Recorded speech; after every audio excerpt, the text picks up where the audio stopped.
დილომშვიდობისა დღეს 4 აპრილია, 4 შაბათი პირდაპირ ეთერშია ერთსულოვნების დილის გადაცემა განთიადი დღევანდელ ეთერს გიორგი მერებაშვილი და ელისაბედ აბულაძე გაუძღობით ყველას ბედნიერ და წარმატებულ დღეს გისურვებთ. დილომშვიდობისა ძვირფასო ტელემაყურებლებო, დიდი მადლობა იმისათვის, რომ დღევანდელ დილას ჩვენთან ერთად იწყებთ და არა მხოლოდ იწყებთ, ჩვენ დავიტოვებთ იმედს, რომ მომდევნო საათნახევარს ჩვენთან ერთად გაატარებთ, დაელოდებით და შეხვდებით სტუმრებს, რომლებიც ჩვენ ვფიქრობთ საინტერესო თემებზე შეაჩერებენ თქვენს ყურადღებას. დღეს შეგახსენებთ დიდი 4 შაბათია ჩვენ ნების შვიდეულში ვიმყოფებით და სწორედ ამ თემაზე, ნების შვიდეულზე, დიდ ხუთშაბათზე და აღდგომამდელ პერიოდზე გვექნება საუბარი, რამდენიმე წუთში სტუდიაში შემოგბრძანდება წმინდა იოანე ღვთისმეტყველის სახელობის ტაძრის წინამძღვარი არქიმანდრიტი ათამ ახალაძე და ჩვენ აი ამ პერიოდზე გვექნება საუბარი. დღეს ჩვენ ვისაუბრებთ ასევე თუ რა სიახლეებია საქართველოს საპატრიარქოს წმინდა ანდრია პირველწოდებული სახელობის ქართულ უნივერსიტეტში. ამ თემაზე ჩვენი სტუდიის სტუმრები იქნებიან ქართული უნივერსიტეტის ჰუმანიტარულ მეცნიერებათა და სამართლის სკოლის დეკანი ლევან ჯიქია და ქართული უნივერსიტეტის ბიზნესის, კომპიუტინგისა და სოციალურ მეცნიერებათა სკოლის დეკანი ლევან ქისტაური. საქართველოს სამედიცინო სპეციალობების ასოციაციის პრეზიდენტი, მედიცინის დოქტორი ბატონი გიორგი ჩახავა შემოგვიერთდება სამედიცინო თემით. ჩვენ დღეს მეორადი თავის ტკივილის შესახებ ვისაუბრებთ. დღეს ასევე შემოგვიერთდება ჩვენი გადაცემების ხშირი სტუმარი ქალბატონი თამარ ვაშაკიძე, რომელიც გახლავთ არნოლდ-ჩიქობავას სახელობის ენათმეცნიერების ინსტიტუტის ქართული მეტყველების კულტურის განყოფილების ხელმძღვანელი პროფესორი.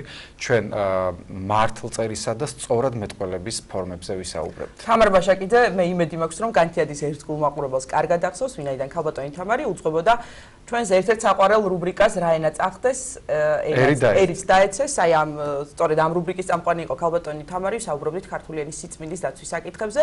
დღესაც ამ თემაზე გვექნება საუბარი.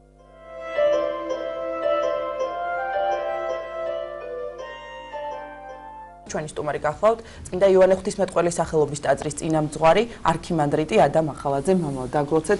დიდი მადლობა რომ მოგწანდით. და მოიწვა გაგახაროთ პირველად ვარ ამ განახლებულ სტუდიაში. ძალიან გვიხარია თქვენი სტუმრობა. მამალ ნების შვიდეულში ვიმყოფებით და ბუნებრივია ჩვენ ამ თემაზე გსურს დღეს რომ ვისაუბროთ. დღეს არის დიდი 4 შაბათი, ერთ-ერთი უმძიმესი დღე წლის განმავლობაში. ვიცით რომ ყველაზე მძიმე დღე არის დიდი პარასკევი. დღევანდელ დღეს რა მოხდა მამალ დიდ 4 შაბათს?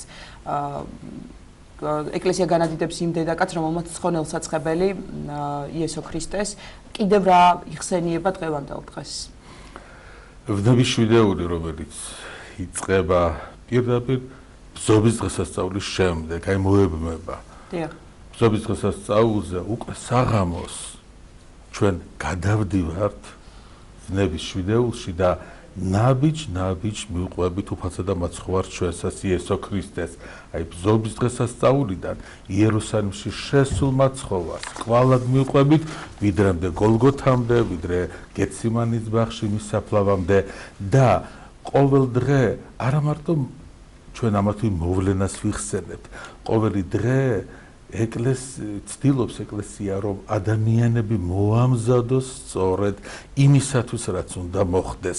ერთის ხრივ ჯვარცმა, სიკვდილი და დაფლა საფლავსაშინა და შემდგომ სიხარული აღდგომისა. დღეს მართლაც კონკრეტულად სახარებისეული ამბავი იქნება მოთხრობილი იმის თაობაზე, როგორ სტუმრობდა ბეთანიაში სიმეონ კეთროვანს მის სახლს მაცხოვარი. და სწორედ აი აქ მაცხოვართან შევიდა სახლში ერთი დედაკაცი, რომელმაც ნელსაცხებელი ცხო, არა ნელსაცხებელი კი არ ცხო, გადააღვარა თავზე დიდი რაოდენობით. და ამგვარი რამ სამჯერაა 4 თავში, ანუ სახარებაში მოთხრობილი. ერთხელ ამას აკეთებს მარიამი და ლაზარესი და მის შესახებ ჩვენ ლაზარეს შაბათს გვიამბო სახარებამ. ხოლო დღევანდელ დღეს ეს არის უცნობი დედაკაცი. მაგრამ როგორც ერთ ასე მეორე შემთხვევაში იგულისხმება რომ იქ იყვნენ მოწაფეები და მათ შორის იყო იუდა. დიახ. და ყოველთვის იუდას ერთი და იგივე აზრი აქვს. რამდენი რამ იღვრება ისე რომ პირადი სარგებელი არ აქვს მას. ხომ შეიძლება და რომ გაეყიდათ. ცხადია სარგებელი ბევრნაირი შეიძლება ქონდეს ადამიანს, შეიძლება იყოს პირდაპირი ფული, შეიძლება იყოს მდგომარეობის გაუმჯობესება და ასე შემდეგ. ის უკვე აღარ უყურებს თავის მასწავლებელს, როგორც მასწავლებელს, როგორც უფროს, როგორც მოძღვარს. მასში ეს კდემამოსილება აღარ არის ეს პატივისცემა. ამიტომაც ასე ნელ-ნელა იბუდებს მასში განზრახვა. თავიდან მოიშოროს მაცხოვარი, იგი მას უშლის ხელს, იგი ფიქრობს, რომ ვინაიდან მას აქვს მატერიალური კეთილდღეობა, მოპარული ფულით. ამიტომ მას შეუძლია მაცხოვარს რაიმე უკარნახოს. და ეს მისი კადნიერება სითადხედეში გადასული თავდება ასე ტრაგიკულად ამ ადამიანისათვის. და ეს ყველაზე უფრო მნიშვნელოვანია ეს წითელი ხაზია, რომელიც გაზდებს მთელს ვნებისშვიდეულს. რანაირად ხდება, რომ ერთი უცნობი დედაკაცი აღიარებს უფალსა და მაცხოვარ ჩვენსაც იესო ქრისტეს და მეორე ის ვინც მოწაფედაა წოდებული, ის მოციქული ჯერ არ არის, მოწაფედაა წოდებული. ის სამოციქულოდ უნდა გამზადდეს, ის გასცემს თავის მასწავლებელს. სხვა მოციქულების მდგომარეობა როგორი იყო ამ დროს? მამალ მათაც თუ დასვეს ეს შეკითხვა, რომ კარგი იქნებოდა გაიყიდათ ეს ნებსაწყებელი და გლახაკებისთვის დაერიგებინათ. რა თქმა უნდა, სახარებების შესახებ არაფერს არ გვეუბნებოდა, ჩვენ სწორედ ამაზე ვსაუბრობთ, რომ შესაძლებელია ვინმე სიკეთის გაკეთება უნდა, მაგრამ მოტივი შეიძლება იყოს სხვა. მოწყალების გაცემა ბუნებრივია, თქვათ იოანე ღვთისმეტყველის ბუნების ადამიანისათვის, მაგრამ იგი ამას გააკეთებს მხოლოდ აი ამ სიკეთისათვის, მხოლოდ იმისათვის, რომ მაცხოვრისაგან კარგად იცის, მას ახსოვს კარგად მისი სიტყვები, რომ რასაც გაუკეთებთ თითოეულ ადამიანს, მცირე რომელიმე მცირე წამათაგანს, ამბობს მაცხოვარი, ამას გამიკეთებთ მე. ესეც მნიშვნელოვანია ვნებისშვიდეულის სწავლებებში, რომ მაცხოვარი, რომელიც შეწირავს თავის თავს, როგორც ადამიანი, ადამიანურ სიცოცხლეს, კაცობრიობას, ეს ნიშნავს, რომ იგი აკეთებს ამას კაცობრიობის სიყვარულის გამო და რომელიც არის ყველაზე დიდი მსხვერპლი, რომ აი ეს არის ის, რაც მისთვის შეიძლება გაკეთდეს, იგი თვითონ იძლევა ამის მაგალითსა და ამის გაკეთების საშუალებას, გზას უსახავს ყველა ადამიანს. და როდესაც ამ მოვლენებზე ჩვენ ვფიქრობთ, ერთი რამ უნდა გვახსოვდეს, ჩვენ ეს ასე ცოცხლად უნდა განვიხილოთ. იმიტომ რომ ვნებისშვიდეული არის ისტორიული მოვლენა, მთლიანად, ისე როგორც ყველაფერი რაც აქ წერილია, მაგრამ ახლა ვნებისშვიდეულზე ვლაპარაკობთ. ამიტომ მას ორი განზომილება იქნება. ერთი ის, რომ ჩვენ მას დღეს ვუყურებთ, დღეს განვიცით ამას ყველაფერს თანამედროვენი, ჩვენს თანამედროვე დროის და სივრცის განზომილებაში პროექცირებულ მოვლენებს, მაგრამ ამავე დროს ეს მოვლენები მარადისობაში ისევ მეორდება. ისევ გასცემს იუდა მაცხოვარს, ისევ ჯვარს ვაცმევთ და რით გამოვლინდება თუნდაც ჯვარცმის მარადიულობა ადამიანის ცხოვრებაში. აი იმ ფორმულით, რომლის თანახმადაც ყოველი ჩვენი ცოდვით ჩვენ ჯვარს ვაცმევთ უფალს და ეს მართლაც ასეა და ასე არის აღწერილი მრავალ გადმოცემაში, პატერიკში და ასე შემდეგ. ანუ ეს არ არის სიმბოლო. ეს არ არის კონკრეტული მოვლენა, რომელიც ისტორიის რაღაც გარკვეულ დროში და მონაკვეთში მოხდა. რა თქმა უნდა, ის ვიდრემდის მეორედ მოსვლამდე ჩვენთვის აღიქმება აუცილებლად როგორც მარადისობაში მუდმივად მომხდარი მოვლენა, მუდმივად მიმდინარე მოვლენა და აი დღეს ჩვენ ვნებისშვიდეულს ვლაპარაკობთ, ეს განცდა ჩვენთვის ძალიან მნიშვნელოვანი არის. ამიტომაც ადამიანის ყურადღება უნდა იყოს მიპყრობილი დღეს იერუსალიმისაკენ, უფალი შესულია იერუსალიმში, 2 დღე გავიდა, დღეს ბეთანიაშია და ისევ წამოვა, დაბრუნდება იერუსალიმში.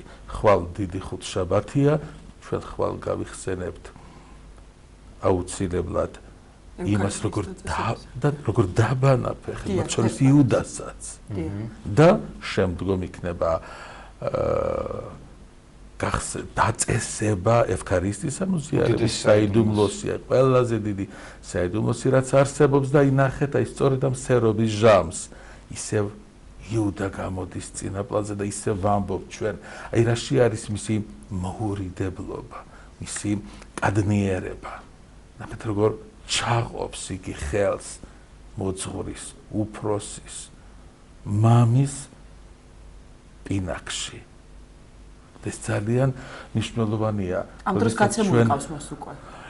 როდესაც ჩვენ აი ამ მოვლენაზე ვსაუბრობთ, თუ შეიძლება ასეთ უნდა გავამახვილოთ, ჩვენ გულში ყავს გაცემული, თორემ იგი დგება აქედან და მიდის და ეუბნება მაცხოვარი, რომ წადიო. რატომ არის მნიშვნელოვანი, რომ ქრისტიანი ნამდვილად იყოს აი მცნების დამცველი, რომელიც არის პატივიეცი დედასა შენსა და მამასა შენსა.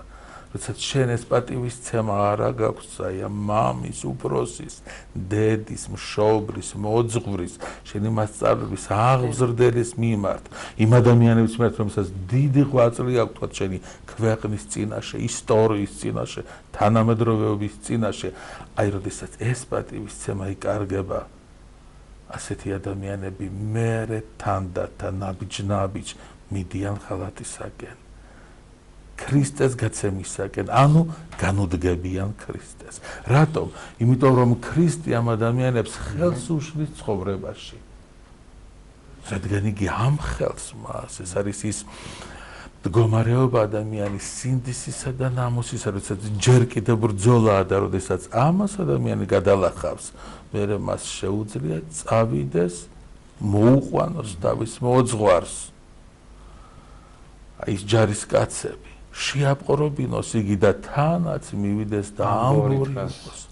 ამიტომაც აი ამ საუკუნეების განმავლობაში შემოქმედებითი ადამიანების, მწერლების, მხატვრების შემოქმედებაში იუდას ამბორმა ასეთი მნიშვნელოვანი ადგილი დაიკავა. ეს ძალიან მნიშვნელოვანი. ამაში აი იმიტომ რომ აი ამაშია გამოხატული არსი. იუდა არის ის ისტორიული პიროვნება, რომელიც ყველა მოაზროვნე ადამიანის სულს აშფოთებს მუდმივად. როგორ რანაირად მე ხომ არ შემიძლია აღმოჩნდე მის ადგილას. ხო და პეტრე სვამს ამ შეკითხვას, ხო? ვინ არის ეკითხება შეშინებული, შეშფოთებული მაცხოვარს? იმიტომ რომ ხომ არ შეიძლება რომ ეს რომელიმე ჩვენგანი იყოს. ანუ მე ხომ არ შეიძლება ვიყო. ისე როგორც ჩვენ ბუნებრივია სვამთ შეკითხვას, როგორ მოხდა ის, რომ ამდენი ადამიანი, რომელიც ბზობის დღესასწაულზე, ანუ როდესაც იერუსალიმში დიდებით შედის მაცხოვარი, ყვირის ოსან, აკურთხეულ არს, დიდება და შემდგომ ჯვარს აწვიეგე. რანაირად ხდება, რა ხდება ადამიანში? რა გვარად იცვლებიან ისინი? მარტო ის რომ წიგნობრები, ფარისევლები, რა თქმა უნდა, ამ დროს მიმართავდნენ ადამიანთა, ადამიანებს შორის სხვა გავრცელებას, ინფორმაციისა, გადაბირებას და ასე შემდეგ, მაგრამ ხომ შიგნით უნდა მოხდეს ეს ყველაფერი? პირადი პროცესია. რატომ ხდება? ეს როგორც განმარტავენ, ეს არის ადამიანის გულის მდგომარეობა. არის გული, რომელიც ვერასოდეს ვერ გასცემს, როდესაც ვერ აცნობს ჯვარს ვერავის, ვერასოდეს ვერ მოკლავს და ამ გულის მდგომარეობასაკენ მივდივართ. აი ეს გულის მდგომარეობას ხსნის მაცხოვარი სიკეთისაკენ, სამოთხისაკენ და ამას ემსახურება ჯვარცმა უფლისა ჩვენს გადარჩენას. რომ ჩვენ მოვიპოვოთ ისეთი გულის მდგომარეობა, რომლითაც შესაძლებელი იქნება ცათასასუფეველში შესვლა, იმ ცათასასუფეველისა, რომელიც სწორედ ვნების შვიდეულის მოვლენებმა გახადეს ღია. მანამდე არ არსებობდა კავშირი, იყო გაყოფილი ცა და დედამიწა. ეთქო რომ აქ მიწა და ცა ერთდებაო. ვნების შვიდეულში შეერთდა ცა და დედამიწა. გაიხსნა ეს ზღვარი, მოიშალა. მამო, ესეთი მოსაზრება წავიკითხე და მე გამიკვირდა, მაგრამ მაინც მინდა რომ დავსვა ეს შეკითხვა. აი ესეთი მოსაზრება არსებობს, იუდა როგორც უფლის ნების ჩანაფიქრის განმახორციელებელი. ანუ თითქოს ადამიანები, რომლებიც თანაუგრძნობენ იუდას. ეს რა მოვლენაა? და უფრო მეტიც ამბობენ, რომ იუდა რომ არ იქნებოდა ქრისტე. რა თქმა უნდა, ეს არის არა უბრალოდ არის შეხედული, ეს არის ძალიან ზედაპირული აზროვნების შედეგი. ამ ადამიანებს უპირველეს ყოვლისა ავიწყდებათ, ვისთან აქვს საქმე, ვინ გასცა იუდამ, ვინ იყო მაცხოვარი, სრულყოფილი ღმერთი და სრულყოფილი ადამიანი. რომელიც ამ მიზნით მოვიდა, რომ ის მაგრამ ჯვარს განა აუცილებელი იყო, რომ ვინმეს გაეცა. უფლის ჩანაფიქრი ისე დიდია. მაგრამ ადამიანის გონება ასეთ რამეს იგონებს ხოლმე. რანაირად იქნებოდა ცხოვრება, რომ ადამი და ევა ცოდვას არ დამორჩილებოდნენ ამბობენ ეს ადამიანები. მათ მიაჩნიათ, რომ ცოდვითი ქმედება არის ერთგვარი მამოძრავებელი ძალა ისტორიის, სადაც არ არის. პირიქით, ისტორიის მამოძრავებელი ძალა არის სიყვარული. მაცხოვრის სიყვარული და ჩვენი სიყვარული მაცხოვრისადმი, ღმერთისადმი. აი რა ამოძრავებს ისტორიას. ამიტომ ადამიანებს ჩვენ ვურჩევდით, რომ უფრო ღრმად გაერკვენ ამ საკითხებში, არა მარტო წაიკითხონ სახარება, ის უნდა განიცადო. და სწორედ ამ საშუალებას იძლევა ეკლესიური ცხოვრება. აი თვინიერ ამ საიდუმლოებაში მონაწილეობისა, თვინიერ იმ დროის მონაკვეთის ეკლესიაში გატარებისა, ყოფნისა, რომელიც განსაკუთრებულია ვნების შვიდეულში, ამას ვერ აღიქვამს ადამიანი. იმიტომ რომ როგორც არასდროს ყველაზე ხანგრძლივი მსახურებებია. რატომ?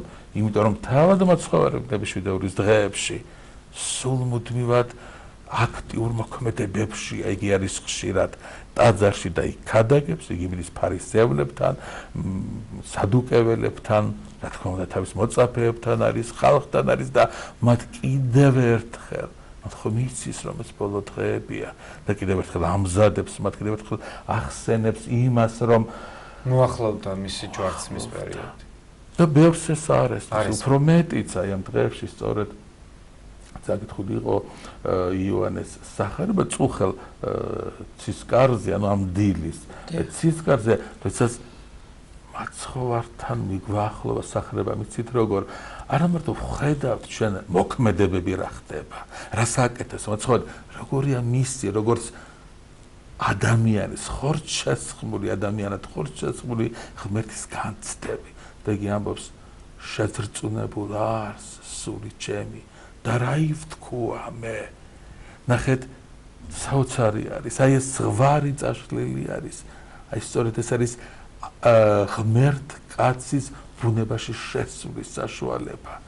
მისი სულიერ სამყაროს გვაახლოვებს წმიდა წერილი და საეკლესიო მსახურებანი და ამ დროს, როდესაც იგი მიმართავს მამა ღმერთს, მამაო, ადიდე ძეიშენი, ისმის ხმა მამა ღმერთისა. და ვადიდო და კვალად ვადიდო და ამბობენ იქ ყოფნი რომ ქუხილი იყო, ანგელოსი იყო, ჭეშმარიტად რომ რაც არ უნდა მოსაზრებები არსებობდეს, ჩვენ ხედავთ რომ არა ყოველი რომელთაც აქვს ყურდ ისმენენ და არა ყოველი რომელსაც აქვს თვალნი ხედავენ. ხაი მაცხოვრის ადამიანურ განცდებს შეეხეთ მამა ადამ და ასევე მნიშვნელოვანია სწორედ ამ პერიოდში გვახსენებს ჩვენ წმინდა ეკლესია მის ლოცვას გეციმანეის ბაღში. აქაც როგორი აქცენტებია გაკეთებული ხაზგასმა და როგორ ჩანს მისი როგორც არა ღმერთის მხოლოდ როგორც კაცის ბუნება, როცა ის ლოცულობს და მოუწოდებს მოციქულებს ვიძარებისკენ. უმნიშვნელოვანესი რამ არის, რადგან ღმერთი ყველაფრის შემძლეა. ყველაზე მნიშვნელოვანია სწორედ ის, რომ მან ხორცი შეიცხდა, რას გააკეთებს იგი როგორც ადამიანი.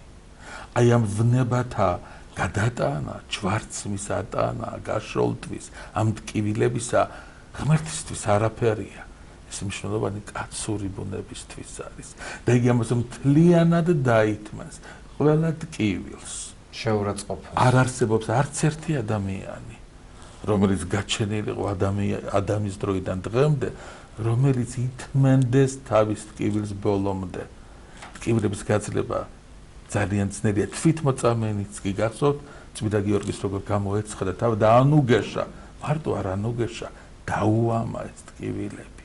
ადამიანის ბუნება ამას ვერ უძლებს და მხოლოდ მაცხოვარი ბოლომდე მთლიანად ითმას ამ ტკივილებს და ამას აქვს ძალიან დიდი მნიშვნელობა. აი ამ ტანჯვას, ამ საშინელ შეურაცხყოფას, რომელსაც აყენებენ მას, მაგრამ ახლა მე ფიზიკურ ტკივილთან მაქვს ასეთი აქცენტს ვაკეთებ, რადგან უნდა ვიცოდეთ რა დაითმინა მან. ეს იყო ერთადერთი ვნებანი რომელმაც დაიტია მთელი კაცობრიობის ტკივილი. ეს არ არის მხოლოდ შედარება და გამოთქმა და მნიშვნელობა ჯვარცმისა და ვნებათა, არამედ პირდაპირ მნიშვნელობით მისი ტკივილი იტევს ყველა ადამიანის ტკივილს, რადგან ჩვენ ყოველთვის როცა გვტკივა უფალი ამ ტკივილის რაღაც ნაწილს გვაგრძნობინებს. ისე ჩვენ ამას საერთოდაც ვერ გაუძლებდით, ხოლო იქ ღიაა ყველაფერი. ჭრილობა, ტკივილი და ამას იგი მთელი თავისი არსებით, კაცური არსებით კაცთათვის დაითმეს. კაცობრიობის გამოსვლისათვის. ძალიან დიდი მადლობა, მამაო. შეჩერება, მაგრამ სამწუხაროდ დრო ამოიწურა. გილოცავთ წინასწარ აღდგომის ბრწყინვალე დღესასწაულს. რაოსთა ეს წარი. და უნდა ვიცოდეთ, რომ რაოდენ მძიმე დღეები არ არის ახლა. აი ეს არის ქრისტიანული ყოფის თავისებურება, რომ აი ჩვენ თვით წითელ პარასკევსაც, როდესაც ჩვენს წინაშეა ყველაზე ძვირფასი სხეული, ყველაზე ძვირფასი არსების, ჩვენი ღმერთისა, ჩვენ ამ საშინელი მწუხარების ჟამსაც ყოველთვის გულში გვიღვივის იმედი და სიხარული, იმიტომ რომ ჩვენ უკვე ვიცით, ჩვენ უფალმა დააგვინდო და ჩვენ უფალმა გვაჩუკა ცოდნა და განცდა იმისა, რომ სულ ცოტაც იგი აღდგება და ისევ სიხარული და სიყვარულით აგვავსებს ჩვენ თითოეულ თქვენთაგანს და სრულიად საქართველოს და ძალიან დიდი მადლობა. ღმერთმა დაგლოცოთ.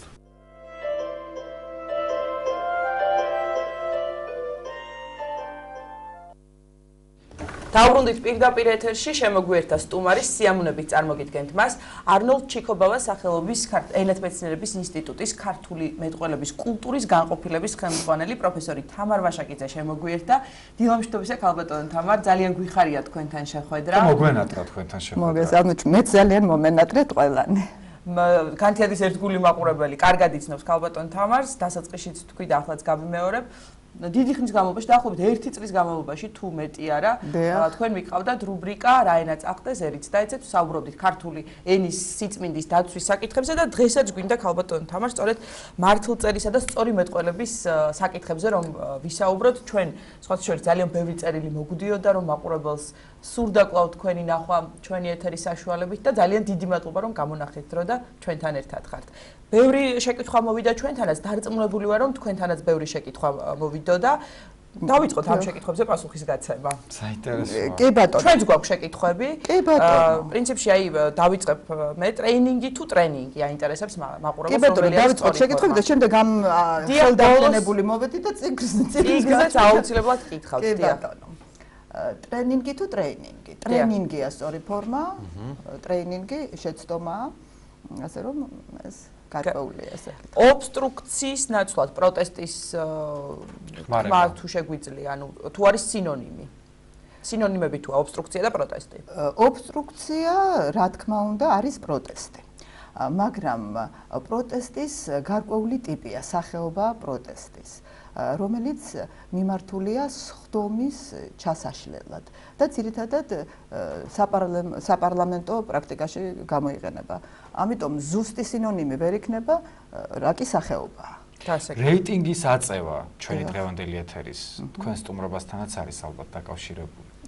რეიტინგის აწევა. სწორია? რეიტინგის აწევა არის ავტორიტეტის გაზრდა, პოპულარობის ამაღლება, ასე რომ როგორც ერთგვარი ფრაზეოლოგიური გამოთქმა შესაძლებელია გამოვიყენოთ. დანაშაული არ არის. არა. რა პირველ ყოვლისა და უპირველეს ყოვლისა ამაზეც ისმის ხოლმე ხშირად შეკითხვა, რომელი ფორმა შეიძლება. პირველ ყოვლისა, უპირველეს ყოვლისა მიმძიმეები უნდა ორივე შესაძლებელია. არც ერთი არ არის დანაშაული. არა. ესე იგი, სპეციფიური თუ სპეციფიკური აინტერესებს მაყურებელს, რომელია სწორი ფორმა? სპეციფიკა, სიტყვა არის სპეციფიკა, შესაბამისად იქნება სპეციფიკური. არა და აი ესეთი შესიტყვება თუ სიტყვა.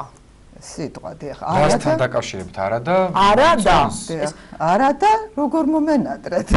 ერთად იწერება. ერთად იწერება, არა. ანუ სიტყვა არის. ერთი რა თქმა უნდა, ერთი სიტყვა, მაგრამ არა და არა არ გვეთანხმებოდა მაგალითად. არა და არა იწერება ცალ-ცალკე. მაგრამ არა და მომენატრეთ. ეს ერთად დაიწერა. არა და არ დაგვეთანხმა ამ შემთხვევაში არა და არა. გასაგები, არა და არა. წინააღმდეგობაში მოდის ამ საკითხთან, ხშირად გვესმის ეს ფრაზა. სწორი ფორმულირებაა. ეწინააღმდეგება ამ საკითხს. სტილისტიკური თვალსაზრისით არის გაუმართავი. კრიზი და კრიზისი აინტერესებს მაყურებელს. შინაარსობრივად რა განსხვავება არის ამ სიტყვებს შორის? კრიზით და კრიზისით ძირითადად გამოიყენება სამედიცინო ტერმინოლოგიაში. კრიზისი ეს არის სისხლძარღვების დროებითი შეკუმშვა, სპაზმური, რასაც ახლავს ტკივილი, ხოლო კრიზისი არის გარკვეული მომენტი, გარდამტეხი მომენტი ავადმყოფობის დროს. თუმცა აღსანიშნავია ის გარემოება, რომ კრიზისი მხოლოდ სამედიცინო ტერმინი არ გახლავთ. სხვა შემთხვევაშიც, სხვა სფეროებშიც შეიძლება გამოვიყენოთ. მაგალითად, მთავრობის კი ბატონო, ეკონომიკური კრიზისი, სამწუხაროდ, ზუსტად ამ შესიტყვებაში იყენებენ. სულ კრიზისში არა. აი, კიდევ ერთი მნიშვნელოვანი საკითხი, ზოგი ამბობს, რომ შეცდომა მსმენია, რომ არ არის შეცდომა. აი, მაგალითად, თუ კი ვამბობთ მოგესალმებით და თილს დავურთავთ, რატომ არ შეიძლება დავურთავთ, როცა რამდენიმე ადამიანს ვესალმებით და ვუთხრათ გამარჯობათ. ბოლო-ბოლო, თუ ბოლოს და ბოლოს. როგორ უნდა ვიხმაროთ? იწერება წაცალკე. გამარჯობა თუ გამარჯობათ. ბოლო-ბოლო არ არის ხომ სწორი? ბოლო-ბოლო შეცდომა. ბოლოს და ბოლოს, რა თქმა უნდა. ბოლოს. მოგახსენებთ, რომ ვარლამ თოფურიასა და ივანე გიგინეიშვილის დიდ ორთოგრაფიულ ლექსიკონში გარკვევით წერია: გამარჯობა, შემდეგ მძიმე და გამარჯობათ. ორივე სწორი ფორმაა, რა თქმა უნდა, შემდეგ როდესაც გესტუმრებით, გეტყვით: გამარჯობათ. ანუ ეს არ არის. აბსოლუტურად სწორი ფორმაა ეს. სწორი ფორმა, მოგესალმებით, ეს არის ზმნა, გაგიმარჯოთ თქვენ, ესეც ზმნა გახლავთ. გამარჯობა სახელია, მაგრამ დაშვებულია ამ შემთხვევაში, იმიტომ რომ ეს დამკვიდრებულია და უდიდგანვე ქართველი ამბობდა ასე, მით უფრო როცა ზრდილობიანად. ჩვენ ვესალმებით ხოლმე მაყურებელს, მოგესალმებით, აი ასეთი ფორმით. არა სწორია? მოგესალმებით როგორ არა, სწორია, რა თქმა უნდა. მოგესალმებით სწორია. გამარჯობა სწორია. გამარჯობათ სწორია. სალამი არ მოგვიწევს. ანუ სამივე ფორმა შეგვიძლია თანაბრად ვიხმაროთ და არ შევცდებით ასე. არ შევცდებით ნამდვილად და თქვენ შეგიძლიათ უპასუხოთ თუ იმე ჩაიხედეთ ამ და ამ ლექსიკონში. გუშინდლიდან სწორი ფორმა? გუშინდელი კუმშვადი სიტყვა, შესაბამისად იქნება გუშინდლის და თანდებულიანი ვარიანტიც იქნება, რა თქმა უნდა, გუშინდლიდან, მაგრამ აი მაგალითად გუშინდელები. გუშინდლები არის. გასაგებია. ამ შემთხვევაში. ელენეზე შეგვიძლია ვთქვათ, რომ იმპოზანტურად გამოიყურება, აი როგორ ადამიანზე ითქმის. ელენეზე ნამდვილად შეიძლება ვთქვათ, რომ ძალიან იმპოზანტურად გამოიყურება. გიორგის უყვარს ძალიან ეს სიტყვა სხვა. იმპოზანტური არის. ხუმრობით უფრო ვიყენებ ხოლმე. არა, იმპოზანტური არის დიდებული გარეგნობის მქონე პირი. რას ბრძანებ? რომ ელენეს მიმართ შეგვიძლია ვთქვათ მე ნამდვილად შეგვიძლია. რაც შეეხება კიდევ ერთ სიტყვას, უბრალოდ ორ სიტყვას, ტანის ამოსი თუ ტანსაცმელი, რომელი არის სწორი? ორივე საინტერესებს. ორივე. კეისი და პორტფელიო ერთი და იგივეაო, კითხულობს მაყურებელი. კეისი და პორტფოლიო, რა თქმა უნდა, ორივე სწორია და ორივე ნიშნავს ამა თუ იმ პირის საბუთების კრებულს ან ნამუშევრების. მაგრამ კეის აქვს კიდევ დამატებითი მნიშვნელობები, ამ მნიშვნელობასთან ძალიან ახლოს მდგომი. თავდაპირველად კეისი ნიშნავდა პატარა ჩემოდანს. ახლაც ნიშნავს, რა თქმა უნდა, პატარა ჩანთას, ასევე საბუთებისთვის. ხოლო დღეს რამდენადაც ვაკვირდები, კეისი ძირითადად გამოიყენება უფრო ფართო მნიშვნელობით. ზოგადად მონაცემთა კრებულია. მაგალითად სამედიცინო კეისი გამიგია. შემთხვევა, დიახ. და ზოგადად საქმე. საქმეც არის და შემთხვევაც. იმიტომ რომ სასწრაფო დახმარების ექიმები როდესაც ავსებენ ხოლმე მონაცემებს, კეისი, ავადმყოფის კეისი. და ეს სწორია, ხო? კეისი სწორია. გასაგები. ანუ ეს არ არის ბარბარიზმი, დამკვიდრებული სიტყვა არის. დამკვიდრებულია, ну შეიძლება საქმეც თქვათ, მისი საქმე, მაგრამ კეისი კიდევ უფრო ზუსტად გამოხატავს. თანმხლები თუ თანხლები? თანმხლები, მათი თანმხლები არის ის პირი, ვინც ვინმეს ახლავს. დიახ. თანმხლები და თანხლებით, ალბათ, თანხლებით ეს არის თანდასწრებით. მაგალითად, მიმდინარეობდა სხდომა, თქვათ, ექსპერტთა თანხლებით. თანდასწრებით. ან მუსიკის თანხლებით. მოგე ბატონო, ეს კიდევ უკეთესი. ერთ ნახევარი ლიტრ ნახევარი და ასე შემდეგ ერთად იწერება კითხულობს მაყურებელი. საერთოდ ეს ლიტრ ნახევარი სწორია? ლიტრ ნახევარი სწორია, ლიტრა ნახევარია შეცდომა. დიახ. ლიტრ ნახევარი სწორია, მეტრ ნახევარიც ერთად დაიწერება. ერთად არა, დეფიციტ იწერება ყველა.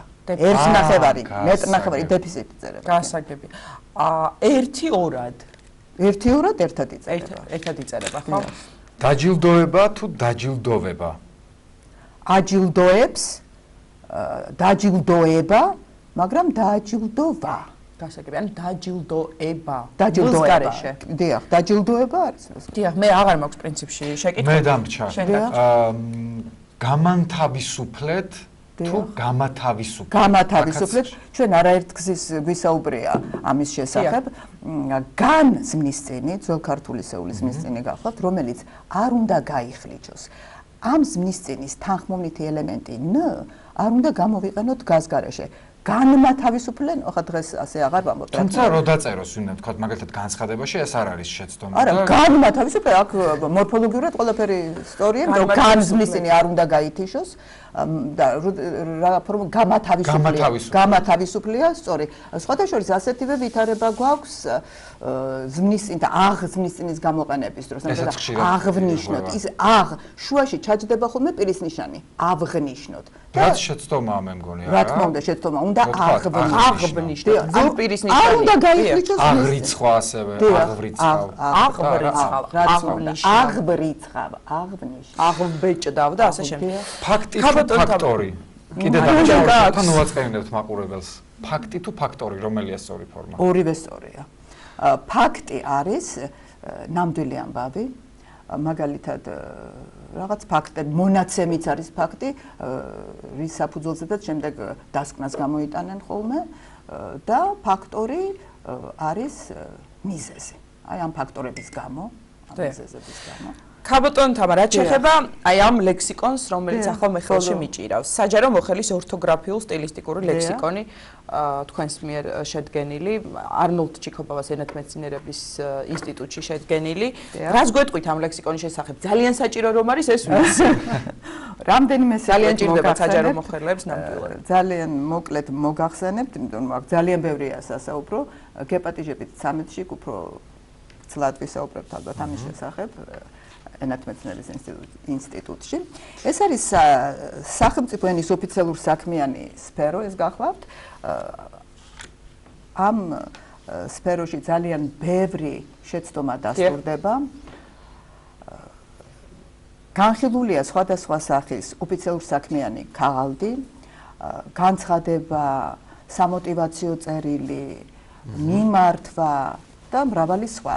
სხვათა შორის წარმოდგენილია აგრეთვე კონსტიტუციის, საქართველოს კონსტიტუციიდან მოკლე ამონარიდი და შემდეგ გასწორებულია ის, აი ნახეთ როგორ არის და შეცდომები გვერდით არის, გვერდით არის გატანილი.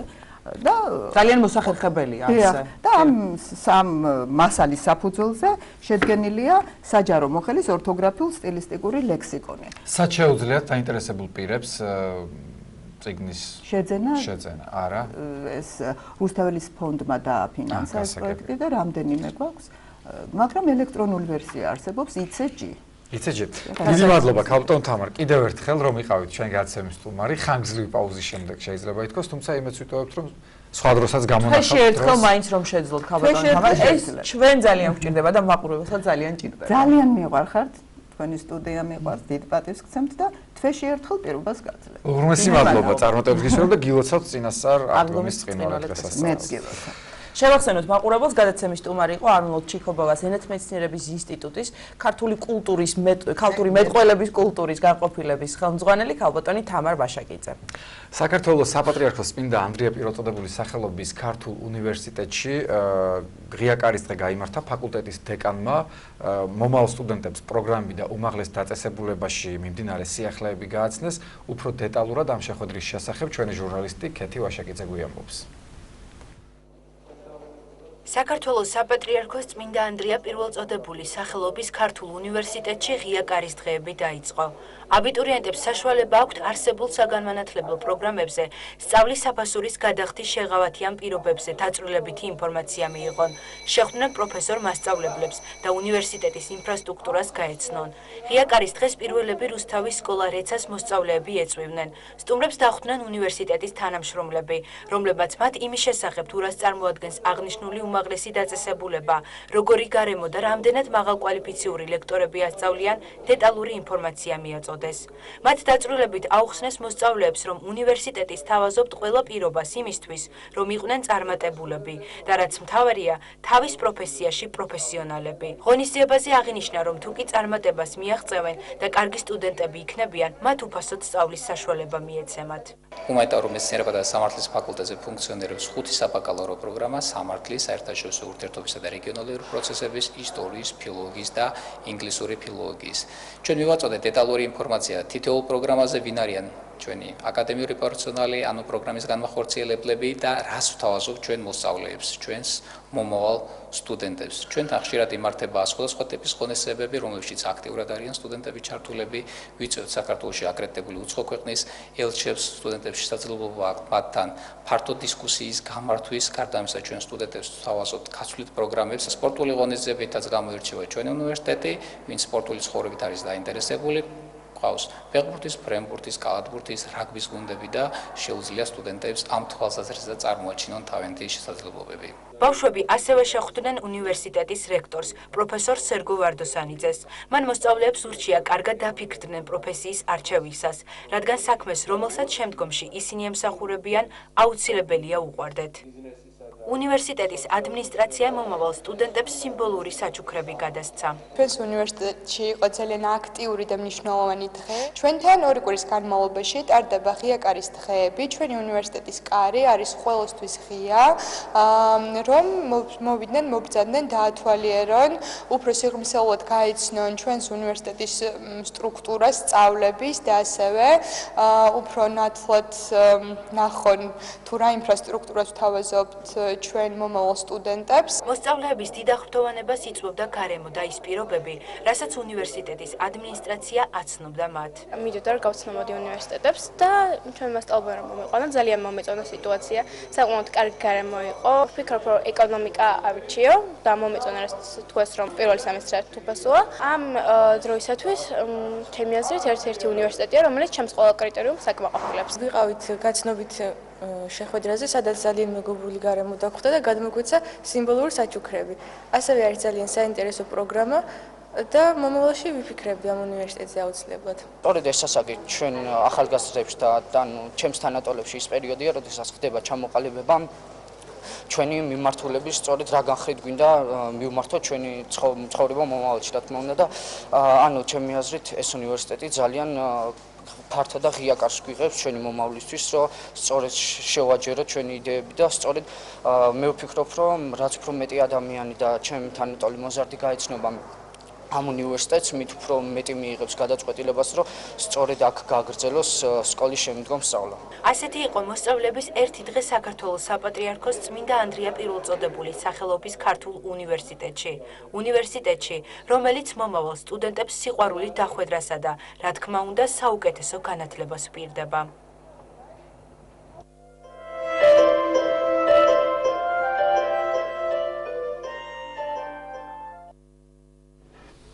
თემაზე საუბარს უკვე სტუდიაში სტუმრებთან ერთად განვაგრძობთ. შემოგვიერთენ ბატონი ლევან ჯიქია, ჰუმანიტარულ მეცნიერებათა და სამართლის სკოლის დეკანი, ისტორიის დოქტორი, პროფესორი და ასევე ბატონი ლევან ქისტაური, ეკონომიკის დოქტორი, პროფესორი, ქართული უნივერსიტეტის ბიზნესის, კომპიუტინგისა და სოციალურ მეცნიერებათა სკოლის დეკანი. როგორც გითხარით, ჩვენ ერთგვარად განვაგრძობთ თემას იმის შესახებ, რაც ახლა ერთად ვიხილეთ სიუჟეტში. დილამშვიდობისა ბატონებო, მოგესალმებით. ძალიან დიდი მადლობა, რომ ხართ ჩვენი სტუდიის სტუმრები. ვიდრე დავიწყებთ საუბარს, კიდევ ერთი ვიდეო გსურს რომ შევთავაზოთ მაყურებელს უნივერსიტეტის შესახებ და შემდეგ გავაგრძელებთ სტუდიაში თემაზე საუბარს. ნახოთ. საქართველოს საპატრიარქოს წმინდა ანდრია პირველწოდებულის სახელობის ქართული უნივერსიტეტის ბიზნესის, კომპიუტინგისა და სოციალურ მეცნიერებათა სკოლა გთავაზობთ ახალ საბაკალავრო პროგრამას. კომპიუტერული მეცნიერება ერთ-ერთი ყველაზე მოთხოვნადი და მაღალანაზღაურებადი სფერო. საუკეთესო საშუალება ლოგიკური და ანალიტიკური აზროვნების განვითარებისთვის. გსურთ შრომის ბაზარზე იყოთ კონკურენტუნარიანი სპეციალისტი. მიიღოთ დარგობრივი სფეროს ფართო ცოდნა. შეიძინოთ პრაქტიკული უნარჩვევები და პროფესიული ღირებულებები. თანამედროვე მატერიალურ-ტექნიკური ბაზა და ლიცენზირებული პროგრამული უზრუნველყოფა მოგცემთ საშუალებას შეისწავლოთ. ელექტრონიკის საფუძვლები, პროგრამული უზრუნველყოფის გამართვის მეთოდები, მონაცემთა სტრუქტურები, ოპერაციული სისტემები, ინფორმაციის უსაფრთხოება და დაცვა, მრავალპროცესორიანი დაპროგრამება. გააკეთე სწორი არჩევანი. შემოხაზე 145. განვაგრძობთ საუბარს. ბატონ ლევან, თქვენგან დავიწყებ. არაერთი მნიშვნელოვანი პროექტი და პროგრამა ხორციელდება უნივერსიტეტში და მეტნაკლებად იყო ამაზეც საუბარი სიუჟეტში. ჩვენც გვაქვს დრო, რომ კიდევ შევეხოთ ამ საკითხებს, თუმცა პირველი შეკითხვა ასე მინდა დავსვა. საკმაოდ წარმატებულად ხორციელდება უნივერსიტეტში გაცვლითი პროგრამები, რაც განსაკუთრებულად აინტერესებთ ხოლმე და ალბათ არც არის გასაკვირი სტუდენტებს და ამის შესახებ რომ გვიამბოთ, რამდენად წარმატებულად ხორციელდება ეს პროექტი. ჩემი მიმართულებით მოგახსენებთ კონკრეტულად ბიზნესის, კომპიუტინგისა და სოციალურ მეცნიერების ფაკულტეტთან დაკავშირებით და მათ შორის ამ სკოლაში ჩვენ გვაქვს ტურიზმის პროგრამა, ტურიზმის სპეციალობა, სადაც ძალიან საინტერესო გაცვლითი პროგრამა გვაქვს სტუდენტების. კერძოდ გერმანიის მხარესთან, გერმანიის პარტნიორ უნივერსიტეტთან და ტურისტულ ობიექტებთან. და ეს გამონებს იმაში, რომ 3 თვის განმავლობაში სტუდენტები ადგილზე გადიან პრაქტიკას, შეიძლება ვთქვათ ჩვენიანით რო ვთქვათ საწარმოო პრაქტიკას. სტუდენტს ეს უჯდება მხოლოდ გზის ფული, დანარჩენი მისთვის ყველაფერი უფასოა, უფასოა კვება, ცხოვრება, არათუ უფასო, არამედ სტუდენტი ანაზღაურებასაც კი იღებს ყოველთვიურად დაახლოებით 350 ევროს ფარგლებში და რაც მთავარია ის ცხოვრობს გერმანულ გარემოში, უშუალოდ არის ჩართული იქ ტურიზმის ბიზნესში, მისი მონაწილეა და ძალიან კაი გამოცდილებას იღებს. სიმართლე გითხრათ, შურს მე დღეს სტუდენტების ჩემ დროს ყოფილიყო ეს და რაც ფანტასტიკური შესაძლებლობაა. ცოდნის თვალსაზრისითაც სხვა ქვეყნის ნახვის გამოცდილების ასევე რა თქმა უნდა. რა თქმა უნდა. კიდევ გვეგმართ ჩვენ მთელი რიგ გაცვლით პროგრამებს, როგორც ბაკალავრიატის დონეზე, ასევე მაგისტრატურის დონეზე, სხვათა შორის ეხლა ცოტა ხანში ამ თვის ბოლოს გეგმება ვიზიტი ამერიკის შეერთებულ შტატებში, რამდენიმე უნივერსიტეტი უნდა ვეწვიოთ, იქ განვიხილოთ თვითონ პროგრამების თუ რა ფორმით, რა სტრუქტურით, გვინდა რომ მაქსიმალურად სინქრონიზება მოხდეს ჩვენ უნივერსიტეტში, ქართულ უნივერსიტეტში არსებული სხვადასხვა საგანმანათლებლო პროგრამების იქაურ პროექტებთან, რაც თავის მხრივ მე შესაძლებლობას მოგცემს უკვე სტუდენტების გაცვლის, იქიდან ჩამოყვანის, ჩვენების იქით ვიზიტის, ისევე როგორც პროფესორ-მასწავლებლების გაცვლის, კვალიფიკაციის ამაღლების თუ იქაური პროფესორების მხრიდან საქართველოში, ჩვენ უნივერსიტეტში გარკვეული საგნების წაძღოლის ეს ძალიან მნიშვნელოვანია. შეიძლება ითქვას ეს სტრატეგიული მიმართულებაა ჩვენი უნივერსიტეტის აი ამ ეტაპზე. ბატონ ლევან, მე შევახსენებ მაყურებელს, რომ ბატონი ლევან ჯიქია გახლავთ ჰუმანიტარულ მეცნიერებათა და სამართლის სკოლის დეკანი, წმინდა ანდრია პირველწოდებულის სახელობის ქართულ უნივერსიტეტში. თქვენს მიმართულებაზე მინდა გითხოთ უშუალოდ, რა სიახლეები არის, რას თავაზობთ სტუდენტებს. გუშინ იყო ღია კარის დღე, ნაწილობრივი ინფორმაცია იყო ჩვენმა მაყურებელმა, მაგრამ რაც სიუჟეტიდან ვერ შეიტყო, თქვენ რომ დაამატოთ. დიახ, ჩვენ გვაქვს ღია კარის დღეები, დღესაც შეუძლია აბიტურიენტს მობრძანდეს ჩვენ უნივერსიტეტში და მიიღოს ინფორმაცია უნივერსიტეტში მოქმედი საგანმანათლებლო პროგრამების შესახებ. მინდა გითხრათ, რომ უნივერსიტეტები ძალიან დიდ ფინანსურ რესურსებს ხარჯავენ რეკლამისთვის. ჩვენ გვაქვს სულ სხვა სტრატეგია, ჩვენი რეკლამა არის, ჩვენი კურსდამთავრებული, ჩვენი რეკლამა არის ჩვენი სტუდენტები და მაგალითისთვის გეტყვით გუშინ უნივერსიტეტში ბრძანდებოდა ერთ-ერთი აბიტურიენტი, აღმოჩნდა რომ მისი ახლობელი სწავლობს ჩვენს უნივერსიტეტში, რომელიც კმაყოფილია უნივერსიტეტში მიმდინარე სასწავლო პროცესი და მან ურჩია აბიტურიენტს ჩაიბარებინა ჩვენთან. ამ აბიტურიენტს ჰქონდა რაღაც კითხვები, აინტერესებდა ძირითადად გაცვლითი პროგრამის შესახებ და ფიქრობდა ეს აბიტურიენტი მას საერთაშორისო ურთიერთობის სპეციალობა აინტერესებს განსაკუთრებით და რომელი უნივერსიტეტი მიეთითებინა პირველ ადგილზე, თბილისის სახელმწიფო უნივერსიტეტი თუ ქართული უნივერსიტეტი და როდესაც ჩვენგან მიიღო მან ყველა კითხვაზე პასუხი, მან გითხრა რომ პირველად შეაწერს ქართულ უნივერსიტეტს პირველ ადგილზე და მეორე თბილისის სახელმწიფო უნივერსიტეტს მიუთითებს. გაცვლითი პროგრამები, რაზეც ბატონი ლევანი საუბრობდა, უმნიშვნელოვანესია და აბიტურიენტები რომ მოდიან ჩვენთან სწორედ ამას გვეკითხებიან. ჩვენ გვაქვს გაცვლითი პროგრამები ჩინეთის სახალხო რესპუბლიკაში, ამ წუთში ჩინეთში სწავლობს ჩვენი 2 სტუდენტი, დაახლოებით 10-მდე სტუდენტმა ისარგებლა ამ პროექტით. სექტემბერში კიდევ 6 სტუდენტი მიემგზავრება, ისინი სწავლობენ ჩინეთში 1 წლის განმავლობაში, უზრუნველყოფილი არიან სტიპენდიით, $800 აქვს თვეში, საცხოვრებელი პირობებით. კვებით, როდესაც ისინი ბრუნდებიან საქართველოში, მაგალითად ერთ-ერთი მათგანი, რომელიც ჩამოვიდა საქართველოში, აეროპორტშივე დაუკავშირდა მას ერთ-ერთი ჩინური კომპანია, Hualing ჯგუფი, მოგეხსენებათ, საკმაოდ მსხვილი ორგანიზაცია არის და იქ არის დასაქმებული. ანუ დასაქმების თვალსაზრისითაც, როდესაც ბრუნდებიან საქართველოში, უკვე მეტი შანსია. მეტი პერსპექტივა. რა თქმა უნდა, უკვე სრულყოფილად ფლობენ ჩინურ ენას. ვინც ჩინეთში სწავლობს, ისინი უკვე 1 წლის განმავლობაში არიან ჩინურ გარემოში და უკვე სრულყოფილად ფლობენ ჩინურ ენას და დასაქმების თვალსაზრისით არანაირი პრობლემა არ არის. გარდა ამისა, კიდევ რომელ ქვეყნებში გაგვდის გაცვლითი? ჩვენ დაუკავშირდით ვესტმინსტერის უნივერსიტეტს და ამ უნივერსიტეტმა ჩვენთან თანამშრომლობის სურვილი გამოთქვა. მაისის თვეში ჩვენ ველოდებდით ვესტმინსტერის უნივერსიტეტის პროფესორს ფარხანგს და საუბარი გვექნება სწორედ გაცვლით პროგრამებზე, ასევე ჩვენ საფრანგეთის მიმართულებით ვაწარმოებთ მოლაპარაკებას, რომ სტუდენტები გავამგზავროთ საფრანგეთში. ბატონი ლევანი საუბრობდა ამერიკის შეერთებულ შტატებში, ჩვენ მაისის თვეში მივამგზავრებით ამერიკის შეერთებულ შტატებში, სადაც იგეგმება როგორც სტუდენტების გაცვლა, ასევე აკადემიური პერსონალის და ეგრეთ წოდებული სტაფის კვალიფიკაციის ამაღლება. ტრენინგი ასე. ტრენინგები. აი თქვენ ბრძანეთ რომ არ არის საჭირო, ასე ვთქვათ, რეკლამა, იმიტომ რომ ფაქტობრივად უკვე ან სტუდენტები, ან კურსდამთავრებულები ერთგვარ რეკომენდაციას უწევენ იმ აბიტურიენტებს, ვინც ირჩევს ან ფიქრობს, რომ სამომავლოდ სწავლა და ცოდნა მიიღოს, განაგრძოს ამ უნივერსიტეტში. აი საინტერესოა, რამდენად არის ბოლო პერიოდში გაზრდილი, იმიტომ რომ ჩვენ ხშირად გვისაუბრია დაახლოებით 10 წელი თუ არ ვცდები, ხო? მეტი შეიძლება რაც ეს უნივერსიტეტი არსებობს და ეს არ არის დიდი დრო. 2010 წლიდან დაიწყო რეალურად ფუნქციონირება. აი მიუხედავად ამისა, რომ მცირე დრო არის რაც უნივერსიტეტი დაფუძნდა და შეიქმნა, მაინც საკმაოდ დიდი ინტერესი არსებობს და არის მოთხოვნა ამ უნივერსიტეტში. რა სიტყოდით აი გუშინდელი ღია კარის დღესთან დაკავშირებით, რამდენად გაამართლა თქვენი მოლოდინი, თუმცა ეს არ იყო ერთჯერადი, იგეგმება კიდევ რამდენიმე ასეთი ღია შეხვედრა აბიტურიენტებთან.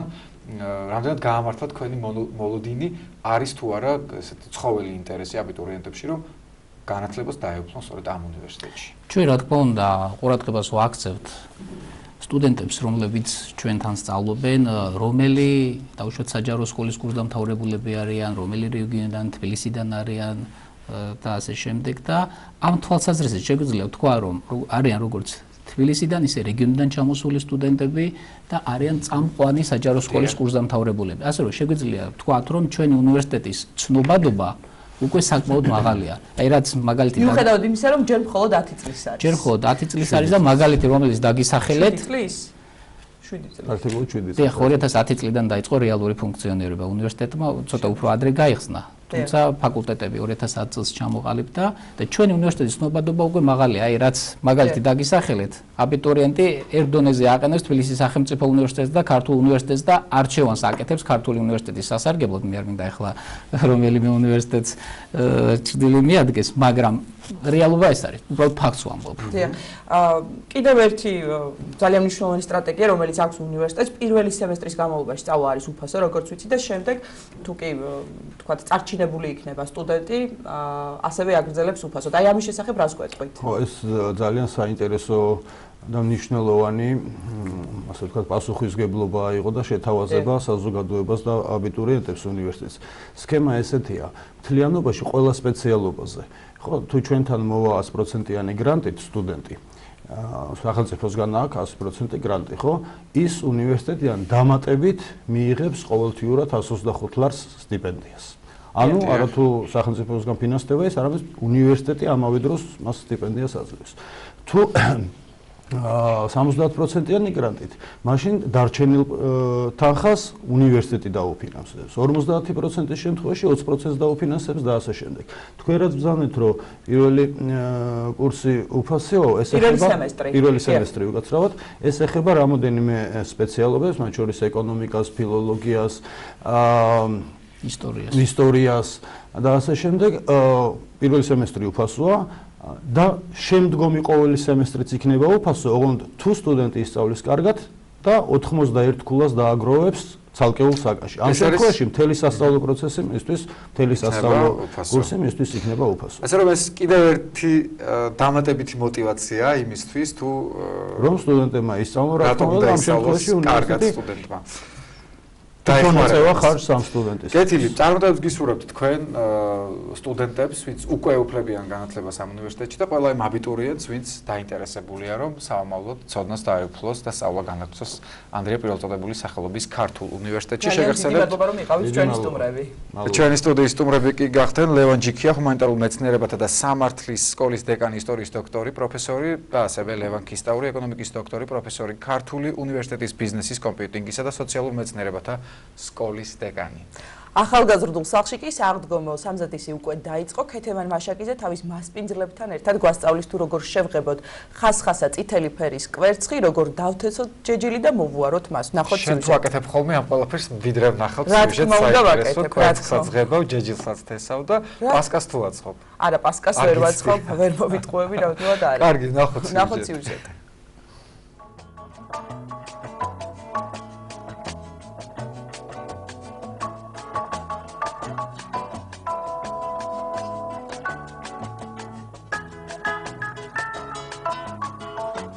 აღდგომის ბრწყინვალე დღესასწაული ახლოვდება, იმატებს სადღესასწაულო განწყობა. ამ დიდ დღესთან შესახვედრად მორწმუნეები განსაკუთრებულად ემზადებიან. ვთესავთ ჯეჯილს, ვღებავთ კვერცხს, ვაცხობთ პასკას და სახლს სადღესასწაულოდ ვრთავთ. განწყობის შესაქმნელად განთიადის გადამღები ჯგუფი ესტუმრა ახალგაზრდულ სახლს, სადაც მასპინძლები გვასწავლიან როგორ უნდა დავთესოთ ჯეჯილი, შევღებოთ კვერცხი და ეგრეთ წოდებული დეკუპაჟის ტექნიკით გავაფორმოთ ისინი. ჩვენი მიზანია ეს ყველაფერი სიხარულითა და დადებითი ემოციებით შემოგთავაზოთ, რათა თქვენი სადღესასწაულო განწყობა კიდევ უფრო ამაღლდეს. პირველ რიგში განწყობის შესაქმნელად ვიწყებთ გვირგვინების კეთებით, რომელიც მე ჩვენს თავებს დამშვენდება. გვირგვინების შესაქმნელად მნიშვნელოვანია ბაზა, რაზეც ავაწყობთ. ამ შემთხვევაში გვაქვს ჩვენ ნატურალური კანაფის ძაფი და სხვადასხვა ყვავილები, რაც მრავლად გვაქვს. და ჩვეულებრივ ვიწყებთ დაწვნის ტექნიკით. მარტივია გვირგვინების აწყობა, როგორც უკვე აღვნიშნეთ, ძაფზე ვიღებთ ჩვენთვის სასრულ ყვავილს. კარგი იქნება თუ გვექნება რაიმე სიმწვანე, მაგალითად ჩვენ ამ შემთხვევაში გვაქვს მწვანე ტოტები, რომ კარგად გამოჩნდეს ყვავილი. შემდეგ ვაფიქსირებთ ძაფით და ამ დაფიქსირების შემდეგ ვიღებთ ფლორისტურ ტეიპ ლენტას, ეგრეთ წოდებულ სკოჩს. და ვიწყებთ მისი დახმარებით დამაგრებას ყვავილების თოქზე. ბავშვებო, უკვე ჩვენი გვირგვინები მზად არის, შეგვიძლიათ გავიკეთოთ თავს და შევდგეთ სააღდგომო სამზადის. მოდი მაშინ გავიკეთოთ. რას ვაკეთებთ ახლა? რა უნდა გავაკეთოთ? ეხლა უკვე დავიწყოთ ჯეჯილის დათესვა. ჩვენ ჯეჯილს დავთესავთ არა თეთრ ბამბაზე, ან თეთრ ბამბაზეც დავთესავთ, მაგრამ თავიდან ჩვენ დავთესავთ მწვანე ხავსზე ჯეჯილს. მწვანე ხავსზე ჯერ ერთი იმიტომ, რომ ხავსი მისცემს ნოყიერებას ჯეჯილს, ანუ ეს პირდაპირ ტყიდან არის მოტანილი, შესაბამისად მასზე უფრო ხასხასა და მწვანე ამოდის ჯეჯილი, უფრო დიდხანს დარჩუნდება და ამავდროულად ძალიან ლამაზია. რამდენი ხანი ძლებს ეს ჯეჯილი ხავსზე დათესილი? ხავსზე დათესილი საკმაოდ დიდხანს ძლებს. თუ კი ჩვენ ამას მოვუვლით, ანუ მოვწყავთ პირველი 3 დღის განმავლობაში ინტენსიურად უნდა მოვწყოთ, ანუ ფაქტიურად სულ უნდა იყოს ხავსის სველი კარგად გაჟღენთილი წყლით და უნდა გქონდეს აუცილებლად სითბოში და ახლოს მზის სხივებთან, კარგად განათებულ ადგილზე. დაახლოებით 3 დღე ჭირდება, რომ კარგად გაღივდეს და მერე უკვე დაიწყებს ამოსვლას. ერთ კვირაში უკვე ეს ჯეჯილი მზად იქნება. აი ჩვენ უკვე ხორბალი მზად გვაქვს, დავთესეთ. როგორც გითხარით, 1 კვირა ჭირდება ამ აღმოცენებას და 1 კვირის შემდეგ გვექნება აი ესეთ მდგომარეობაში. ჩვენ 1 კვირის წინ ეს ხასხასა ნახეთ რა კარგი მწვანე ფერი აქვს. 1 კვირის წინ დავთესეთ ბავშვებთან ერთად ეს ჯეჯილი და ერთ კვირაში თუ კი თქვენ კარგად მოვლით, თქვენი ჯაჯილი იქნება ესეთ მდგომარეობაში. და შემდეგ გაფორმებად შეგვიძლია. შემდეგ გავაფორმოთ ყვავილობით, წითელი ბანტით, შეგვიძლია შეგინთ კვერცხებით ჩავაწყოთ. ჩვენ უკვე ჯეჯილი დავთესეთ და მოდი დავიწყოთ ჩვენი სუფრის საღდგომო სუფრისთვის სამზადისი გალამაზება. გავაკეთოთ კვერცხები, გავაფორმოთ დეკუპაჟის ტექნიკით და აგრეთვე ჭურჭელი, რაშიც შემდეგ ჩავაწყოთ ჩვენს კვერცხებს. დეკუპაჟი ალბათ თქვენ ხსმენიათ, რომ არის დეკორატიული ტექნიკა, რისთვისაც ჩვენ გვჭირდება საღდგომო პრინტები. წებო, რომელსაც წყალში გავხსნით და დავიწყოთ გამზადებას. აი ესეთი გამოვიდა ჩვენი გაკეთებული კვერცხები, დეკუპაჟიანი კვერცხები. ეს შეგვიძლია დავაწყოთ უკვე ჭურჭელზე, აი მაშოს გაკეთებული კვერცხი ძალიან ლამაზია. აი ესეთი. მაშა მოიტანე ხა ჩვენი ჯეჯილიც. აი ჭურჭელსაც გაჩვენებთ, რომელიც წეღან გავაკეთეთ, აი ესეთი არის. შემდეგ შევავსებთ წითელი კვერცხებით ამ ჭურჭელს. და აი ჩვენი საღდგომო სუფრაც. ხშირად ვსტუმრობ ამ სახლს, ჩემთვის ძალიან საყვარელი ადგილია და განსაკუთრებით დღესასწაულებზე სახალისოდ ვატარებთ დღეებს ამ სახლში. ბავშვებს განსაკუთრებულად უყვართ კვერცხის შეღებვა და ამ პროცესში აქტიურად არიან ჩართულები. ვემზადებით წინა საღდგომო პერიოდია და ვემზადებით და პატარა ბავშვებს და ამ ბავშვებსაც გვინდათ ვასწავლოთ როგორ უნდა მოამზადონ ენდრო. ძალიან ბევრი უშვება შეგნით, ზოგი ძმარს უშვება, ზოგი ხახვის ფურცლებს, მაგრამ მე ყოველთვის ვაკეთებ პირდაპირ მხოლოდ და მხოლოდ ენდროს და შედეგისაც კარგს ვებულობ. აი ესე, წვრილ-წვრილად უნდა დავჭრათ, ესე, რომ ხავშვისას კარგად გამოუვიდეს ფერი. წყალში ჩავყრით, აქ ქვაბი გამზადებული გვაქვს და ფერს რო გაუშვებს გავაგრილოთ უნდა და გაგრილებულ მასაში უნდა ჩავაწყოთ კვერცხი. იმისთვის რომ კვერცხი ლამაზი იყოს, მას სიბრიალე მოუხდება, ამიტომ ვუსმენთ ზეთს. ვფიქრობ, რომ ძალიან კარგი ფერი ამოგვივიდა. ახალგაზრდული სახლი უწმინდესისა და უნეტარესის სრულიად საქართველოს კათოლიკოს პატრიარქის, მცხეთა თბილისის მთავარეპისკოპოსისა და ბიჭვინთისა და ცხუმაფხაზეთის მიტროპოლიტის ილია მეორის ლოცვა კურთხევითა და ინიციატივით დაარსდა. საქართველოს ეკლესიის მწყემსთავარმა სურვილი გამოთქვა დახმარებოდა იმ ბავშვებს, რომლებსაც ასაკის გამო ბავშვთა სახლში დარჩენის შესაძლებლობა აღარ აქვთ. სწორედ ეს არის ის ადგილი, სადაც მათ ახალი ცხოვრების დაწყებაში ეხმარებიან.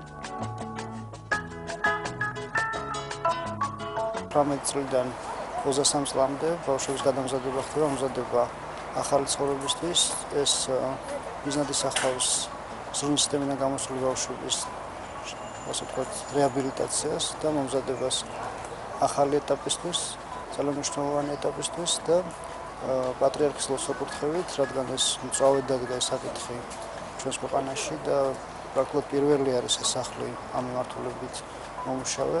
შევეცადეთ, რომ ჩვენი ახალგაზრდებისთვის გასწავლებინა სწორად როგორ უნდა მოხარშო კვერცხი, როგორ უნდა დაინაყო ენდრო, როგორ უნდა ასე ვთქვათ დათესო ჯეჯილი. თავარი არის ეს, რომ ადამიანი როდესაც რაღაცას სწავლობს, მას შეუძლია ის პრაქტიკაში, ყოველდღიურ ცხოვრებაში, ასე ვთქვათ, გამოიყენოს და გახადოს ეს შემოსავლის წყარო.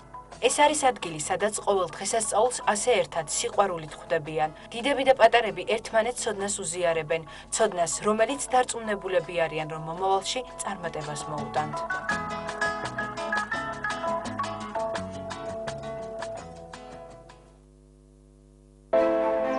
საქართველოს საპატრიარქოს წმინდა ანდრია პირველწოდებულის სახელობის ქართული უნივერსიტეტის ბიზნესის კომპიუტინგისა და სოციალურ მეცნიერებათა სკოლა გთავაზობთ ახალ საბაკალავრო პროგრამას.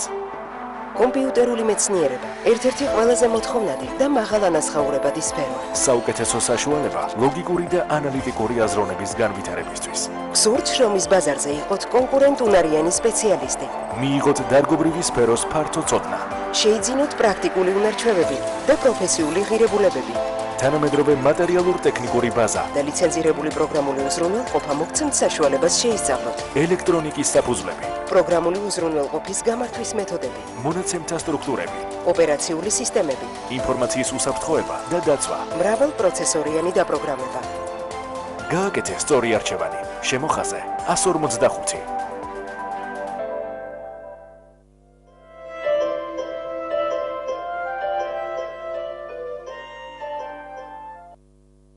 დავბრუნდით პირდაპირ ეთერში, ჩვენ ვნახეთ წმინდა ანდრია პირველწოდებული სახელობის ქართული უნივერსიტეტის შესახებ ვიდეორგოლი, ასევე გვყავდა სტუმრები, წარმომადგენლები უნივერსიტეტისა, ვისაუბრეთ სიახლეების შესახებ და მინდა გითხრათ, რომ ღია კარის კვირეული გაგრძელდება წმინდა ანდრია პირველწოდებული სახელობის ქართულ უნივერსიტეტში და მომავალ სტუდენტებს, აბიტურიენტებს უნივერსიტეტის შესახებ საინტერესო პროგრამებისა თუ სასწავლო პროგრამების შესახებ ინფორმაცია შეუძლიათ მიიღონ 10, 11, 12 აპრილს 12 საათზე და ასევე 4 საათზე. გავიმეორებ, რომ ღია კარის კვირეული გრძელდება წმინდა ანდრია პირველწოდებულის სახელობის ქართულ უნივერსიტეტში და 10, 11, 12 აპრილს 12 საათზე და 4 საათზე შეგიძლიათ მიიღოთ სასურველი ინფორმაცია. ახლა კი სიამოვნებით წარმოგიდგენთ განთიადის მომდევნო სტუმარს, ჩვენი სტუმარი გახლავთ საქართველოს სამედიცინო სპეციალობების ასოციაციის პრეზიდენტი, მედიცინის დოქტორი ბატონი გიორგი ჩახავა. დილამშვიდობისა ბატონი გიორგი. ძალიან დიდი მადლობა რომ ხართ ჩვენთან ერთად. ჩვენ დღეს გსურს რომ ვისაუბროთ მეორადი თავის ტკივილის შესახებ, თუმცა ვიდრე ამ თემაზე დაგისვამ ჩაკითხვას, ვიცი რომ მიემგზავრებით ამერიკაში, სადაც ტარდება ნევროლოგთა აკადემიის ყრილობა და იღებთ მონაწილეობას თანამომხსენებლის სტატუსით, შემდეგ უკვე მიემგზავრებით მაროკოში, აი ამ თქვენი მოგზაურობის შესახებ რომ გვიამბოთ. პირველ რიგში დიდი მადლობა ისევ მოწვევისთვის. მე მოვლენათა რიგის გამო მიწევს წასვლა ამერიკის აკადემიის ნევროლოგიის ყრილობაზე. იქ ამ ღონისძიებაში მონაწილეობა პატივია რასაკვირველად დიდი. ხარდამჭერი არის დიდი ჩემი კლინიკა, სადაც მე ვმუშაობ, მედულა, მაგრამ ამ შემთხვევაში აქ ლაპარაკი ეგრეთ წოდებული პირველადი თავის ტკივილების კურნალობაზე, ახალ გამოწვევებზე, ახალ პრეპარატზე, რომელიც დიდი ალბათობით იქნება მხარდაჭერილი ეს ეგრეთ წოდებული FDA-ის მიერ, ანუ სააგენტოს მიერ წამლის ამერიკის უკვე მესამე ფაზა კვლევის დამთავრდა, ამიტომაც მიწევს წასვლა შეერთებულ შტატებში, ლოს-ანჯელესში, დიდი ფორუმია, დიდი პატივია ამაში მონაწილეობა. რაც შეეხება ვიზიტს მაროკოში, უბრალოდ მე წინა რუბრიკიდან გამომდინარე კიდევ ერთხელ უნდა ვთქვა, რომ განათლების გარეშე ვერსად ვერ წავთ, ექიმების ხადია. თუ განათლება ძალიან ძვირია, მაშინ შევურიგდეთ უცოდინრობას. ეს არის სოკრატეს სიტყვები, რომელიც სლოგანად არის საქართველოს სამეცნიერო სპეციალობების ასოციაციის ერთ-ერთი ახალი კონცეფციის, რომელიც განახლებული კონცეფციის, რომელიც ჩვენ შევეცადეთ გაგვეხლებინა, ჩვენი პარტნიორებია თბილისის სამეცნიერო უნივერსიტეტი, ჯავახიშვილის უნივერსიტეტი, თამარ მეფის უნივერსიტეტი და ის დიდი ჯგუფი პროგრესულად მოაზროვნე ექიმებისა, რომლებიც არიან ჩვენთან ერთად. სხვადასხვა დარგში, როგორც დარგის ლიდერები, ისევე ჩვეულებრივი სპეციალისტები. ასევე თქვენი ასოციაცია არის წევრი, თუ სწორად ვთარგმნი ახლა, მედიკო-სპეციალისტთა ევროპული კავშირისა, რომელსაც 60 წელი უსრულდება. დიახ, ევროპის მედიკოსთა სპეციალისტთა კავშირის ჩვენი სტატუსი არის დამკვირვებლის სტატუსი, იმიტომ ჩვენ არ ვართ ევროკავშირის არც სრულუფლებიანი წევრი და ამიტომაც დამკვირვებლებს და ასოცირებლებს შორის დიდი სხვაობა არ არის. ჩვენ აუცილებლად მივიღებთ მონაწილეობა 60 წლის თავში, იმიტომ რომ ეს არის ერთადერთი ორგანიზაცია, რომელიც გაატარეს პოლიტიკას სამედიცინო განათლებაში, სამედიცინო სპეციალობების, ასე თქვათ, რეგულირებაში ევროპაში და რასაკვირველია იმ ჩარჩო ტრენინგების, თქვათ, გადმოტანა ჩვენ სივრცეში და ჰარმონიზაცია ჩვენი დიპლომის შემდგომი და უწყვეტი განათლების იმ არსებულ გამოწვევებთან, რაც არის ევროპაში, დანიშნულოვანია. კეთილი. შეგვიძლია ახლა დავიწყოთ საუბარი ჩვენ ძირითად თემაზე. არ გავაკეთებთ დიდ შესავალს, იმიტომ რომ თქვენ ამ სფეროში მუშაობთ და ძალიან ბევრი ადამიანი არის შეწუხებული აი ამ პრობლემით, რასაც ქვია ზოგადად თავის ტკივილი, მაგრამ აი ბევრისთვის შეიძლება გაუგებარია რას ნიშნავს მეორადი თავის ტკივილი, შეიძლება მეორადი სულ სხვა რაღაცასთან ასოცირდებოდეს, მაგრამ არ იცოდნენ რომ არსებობს მეორადი თავის ტკივილი. რა არის, რა სიმპტომებით ხასიათდება აი ეს დაავადება? პირველადი თავის ტკივილებს, ანუ იდიოპათიურ თავის ტკივილებს მიეკუთვნება ეგრეთ წოდებული ფართოდ ცნობადი ალბათ საზოგადოებისთვის შაკიკი. მწვავე, ქრონიკული, ეპიზოდური ხშირი და ასე შემდეგ. დაძაბულობის თავის ტკივილი, შერეული ტკივილი, რაც შეეხება ასე თქვათ მეორად თავის ტკივილებს, ეს არის ტკივილი, რომელიც დეფინიციით ან განმარტებით არის დაკავშირებული რაღაც მიზეზთან. როცა ის მიზეზი, რომელიც გამოწვევი აღმოიფრქვება, ის ტკივილი შესაბამისად უკუ განვითარდება. მაგალითად, ნერვიულობა შეიძლება იყოს ამის წარმოშობი. აქ ძალიან რთული თემაა, იმიტომ რომ ნერვიულობა, ეგრეთ წოდებული ზოგადი შფოთვა, შეიძლება იყოს ერთ-ერთი მიზეზი, ეგრეთ წოდებული პირველადი, ანუ შაკიკის ქრონიკულ ტკივილში გადასვლისა. ამიტომაც აქ ურთიერთ ზემოქმედებაა როგორც ნერვიულობას თავის ტკივილის ნერვიულობაზე, ასე თქვა, მარტივად რო თქვა და ორმხრივი დამოკიდებულება. მაგრამ არის ბევრი ისეთი კონკრეტული სტრუქტურული ცვლილებები დაწყებული მოცულობით პროცესები და სიმსივნე ინფექციური სხვადასხვა პროცესი თავის ტვინში, რომელიც ნიღბით გამოდიოდეს, ასე თქვა, სხვადასხვა პირველადი თავის ტკივილის.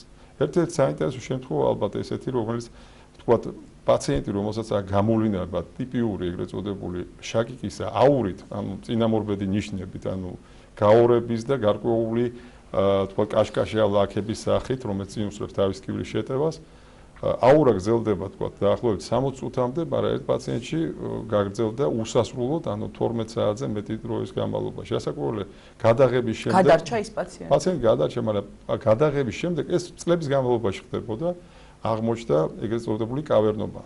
კავერნობა არის ნაირსახეობა კეთილთვისებიანი ესეთი სიმსივნის კეფის წილში. ანუ ყოველთვის არ არის აუცილებელი გადაღება სურათის, მაგრამ ბატონ გიორგი, რამიდან გკითხოთ, ბოლო დროს არის ასეთი ტენდენცია, აწუხებს ადამიანს, ვთქვათ, კუჭი, ახველებს, თავის ტკივა, უშვებენ ნევროპათოლოგთან, ესე იგი მას აქვს ნევროზი და ეჩვენება ეს ყველაფერი. შესაძლებელია რომ თავის ტკივილი მოგეჩვენოს და ეს იყოს ნევროზიდან გამომდინარე?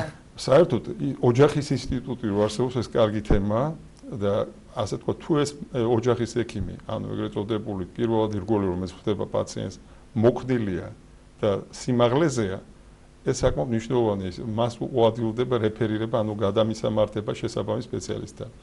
რასაკვირველია, ერთ-ერთი მიზეზი შეიძლება იყოს შფოთვა და ეგრეთ წოდებული ქვეცნობი, ასე მიმავალი დეპრესია, სუბლიმირებული, რომელიც იწვევს ასევე თავის ტკივილს, მაგრამ ეს არის მხოლოდ ერთი ნაწილი ფართო სპექტრის. ყოველ შემთხვევაში ნევროლოგთან როცა მოდის, უნდა გამოირიცხოს ნებისმიერი ორგანული დაავადება და მნიშვნელოვანია ის ძახლის ნიშნები, რომელიც ამ ერთობლიობაში სიმპტომების არის გასათვალისწინებელი. წითელი დროშები. მუდმივად გაყუჩების რეჟიმში ყოფნაც არის დამახასიათებელი, არა დამეთანხმებით ბატონ გიორგი, იმიტომ რომ ვთქვათ, ჯერ იწყებს შედარებით მსუბუქი გამაყუჩებლით და შემდეგ გადადის შეიძლება უფრო ძლიერ გამაყუჩებლებზე. ეს რამდენად არის გამოსავალი და რამდენად არასწორი მიდგომაა, ვთქვათ. საქართველოში მოგეხსენებათ კარგად არის გათვითცნობიერებული უკვე არა მარტო სამეცნიერო საზოგადოება, არამედ თვითონ პაციენტები თავის ტკივილთან დაკავშირებით. და აქედან გამომდინარე, ასე თქვა, ძალიან მნიშვნელოვანია ავარიდოთ თავის წოდებული მედიკამენტების ჭარბი რაოდენობით გამოწვეულ თავის ტკივილს, ანუ უზომო და არასწორი მიღების წესის შემთხვევაში ხდება წამლით გამოწვეული, ტკივილგამოყუჩებელი წამლით გამოწვეული თავის ტკივილი. რომელიც ვაჩვენებს ასევე ნაირსახეობა, ეგრეთ წოდებული მეორადი თავის ტკივილებით. ახალი კლასიფიკაციით, მესამე კლასიფიკაციით, იმიტომ რასაკვირველია, როგორ უნდა მიხვდე, რომ ამ წამლით არის უნდა მოხსნა წამლები, ხო? მაგრამ ახალი კრიტერიუმების მიხედვით შეიძლება ესეთი ასე ვთქვათ, დასახელება ჩვენ თავიდანვე რაოდენობით გამომდინარე, რაოდენობასაც იღებს პაციენტი დღიურად და თვის განმავლობაში გამოვთქვათ ვარაუდი ამოიცავს. მაგნიტორეზონანსული კვლევის ჩატარება რა შემთხვევაში არის აუცილებელი, როდესაც არის ქრონიკული ტკივილი? მაგნიტორეზონანსული გამოკვლევა რასაკვირველია მნიშვნელოვანია, მაგრამ მისი თქვა გამოყენება ძალიან შეზღუდული კონკრეტულ შემთხვევაში. თუ პაციენტს თვისობრივად სხვანაირი თავის ტკივილი აღმოუცემდება, მას აქ ისტორია თავის ტკივილის, მაგრამ მისი ხასიათი, მისი გამოვლინებები შეიცვალა, თუ სიხშირე თავის ტკივილის შეტევების და ინტენსივობა იმატა მკვეთრად. თუ გამოვლინდა რაღაც გარკვეული ნევროლოგიური გასინჯვისას რაღაცა ნიშნები, რომელიც გასათვალისწინებელია. თუ არის, ასე ვთქვათ, შეუპოვარი თავზარდამცები თავის ტკივილი. ყველაფერი ეს მხოლოდ რამოდენიმეა იმ ჩამონათვალიდან, რაც საყურადღებოა და ხშირ შემთხვევაში ბირთვმაგნიტური რეზონანსული ტომოგრაფის გაკეთება ხშირად უაზრობაა, იმ დრო გამოჩნდება სხვა პათოლოგი, რომელიც არ არის დაკავშირებული თავის ტკივილთან. თუმცა გამოსავალი ყოველთვის არსებობს. ძალიან დიდი მადლობა. ექიმს, ხო? ექიმს ძალიან მნიშვნელოვანია. და მემართოთ თვითმკურნალობას, ან მეზობლის რჩევებს და მნიშვნელოვანია, რომ მიხვიდეთ იმ პაციენტ, იმ ექიმთან უკაცრავად, ვინც ისაც ენდობით. ძალიან დიდი მადლობა. ბატონი გიორგი ჩახავა გახდა ჩვენ გაცემის სტუმარი, ჩვენ თავის მეორადი ტკივილის შესახებ საუბრობდით. ბატონ გიორგი გახლავთ, შეგახსენებთ საქართველოს სამედიცინო სპეციალობების ასოციაციის პრეზიდენტი და მედიცინის დოქტორი.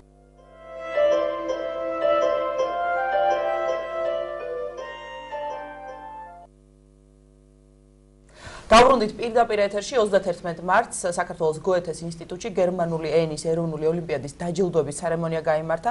გამოვლიდნენ გამარჯვებულები. თემაზე სტუდიაში სტუმრები გვყავს. შემოგვიერთდნენ გერმანული ინსტიტუტის გოეთეს ინსტიტუტის დირექტორის მოადგილე საშა ფაბრი და ამავე ინსტიტუტის განათლების კოორდინატორი ანა მშვილდაძე. დილომშვიდობზე ძალიან დიდი მადლობა რომ მოგბრძანდით.